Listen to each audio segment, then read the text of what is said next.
Genesis 39. And Joseph had been taken down to Mitzrayim, and Potiphar, an officer of Pharaoh, captain of the guard, a Mitzrayite, bought him from the Ishmaelites who had taken him down there.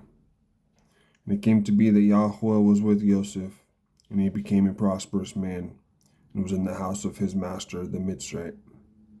And his master saw that Yahweh was with him, and that Yahweh made all he did to prosper in his hand. So Joseph found favor in his eyes, and served him, and he appointed him over his house, and gave into his hand all that he had. And it came to be, from the time that he appointed him over his house, and all that he had, that Yahweh blessed the Mitzrayite's house for Joseph's sake. And the blessing of Yahweh was on all that he had in the house and in the field. And he left in Joseph's hand all that he had, and he did not know what he had except for the bread which he ate. And Joseph was handsome in form and handsome in appearance. Excuse me. I am back.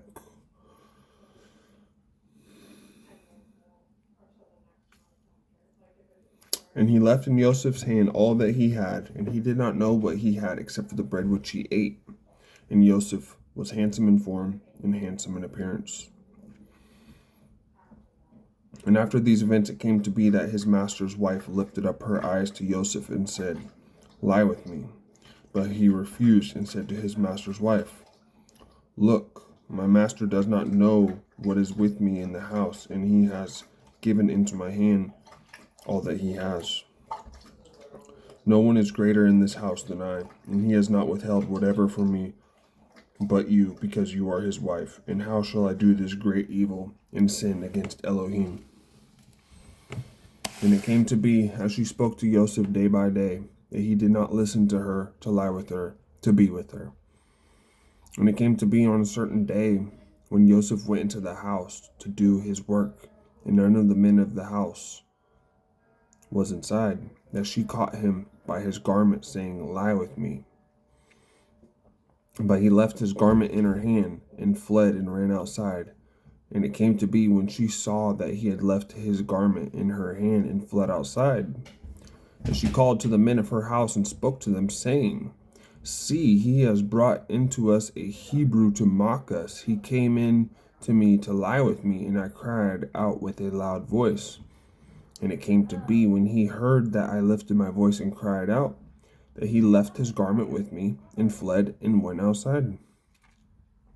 And she kept his garment with her until his master came home.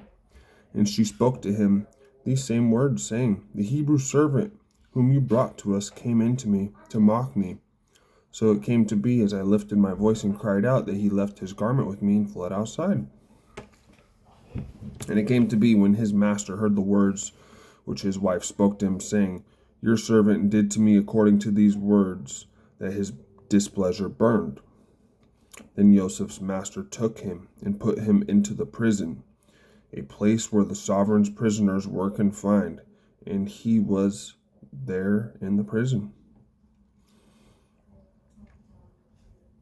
But Yahweh was with Joseph and extended loving commitment to him, and he gave him favor in the eyes of the prison warden. And the prison warden gave into the hand of Joseph all the prisoners who were in the prison, and whatever was done there was his doing. The prison warden did not look into any point that was under Joseph's hand, because Yahweh was with him. In whatever he did, Yahweh made it prosper. That concludes Genesis 39. I thank you.